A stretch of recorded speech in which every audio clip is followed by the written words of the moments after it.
ഓരോ വ്യക്തിയുടെ ജീവിതത്തിലും കൃത്യമായി സ്വാധീനം ചെലുത്തുകയും മുന്നോട്ടുള്ള യാത്രയ്ക്ക് പ്രചോദനമായി തീരുകയും ചെയ്യുന്ന ഏതെങ്കിലും ഒരാളുണ്ടാവും. കാതിൽ ചുവന്ന കല്ല് വെച്ച് കടുക്കനിട്ട ഒരു കൊച്ചു കൂട്ടുകാരൻ എനിക്കും ഉണ്ടായിരുന്നു, എൻ്റെ പ്രിയപ്പെട്ട ബാലൻ.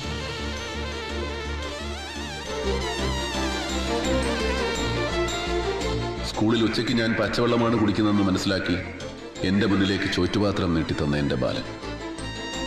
അവൻ്റെ അച്ഛൻ കാണാതെ മോഷ്ടിച്ചെടുത്ത പണം കൊണ്ട് സിനിമാ ടാക്കീസിലെ ബെഞ്ചിലിരുന്ന് ഞങ്ങൾ സിനിമകൾ കണ്ടു, കടലമുട്ടായി വാങ്ങിത്തന്നു.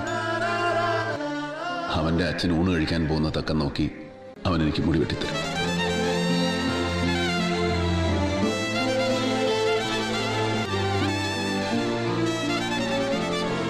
എനിക്ക് വായിക്കാൻ പുസ്തകങ്ങൾ തരും.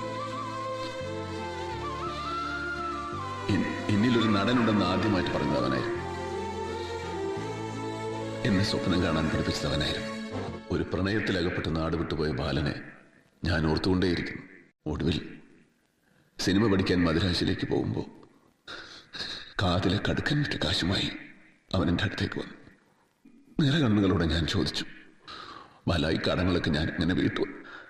അപ്പോൾ അവൻ പറഞ്ഞു, എനിക്കൊന്നും തിരിച്ചു വേണ്ട, നാളെ ഒരു സഹായം ആവശ്യപ്പെട്ട് ഇതുപോലെ ഒരാൾ നിന്നെ തേടി വരും. നിനക്കത് ചെയ്യാൻ കഴിയുമെങ്കിൽ അപ്പോൾ മാത്രം എന്നെ ഓർത്താൽ മതിയെന്ന്.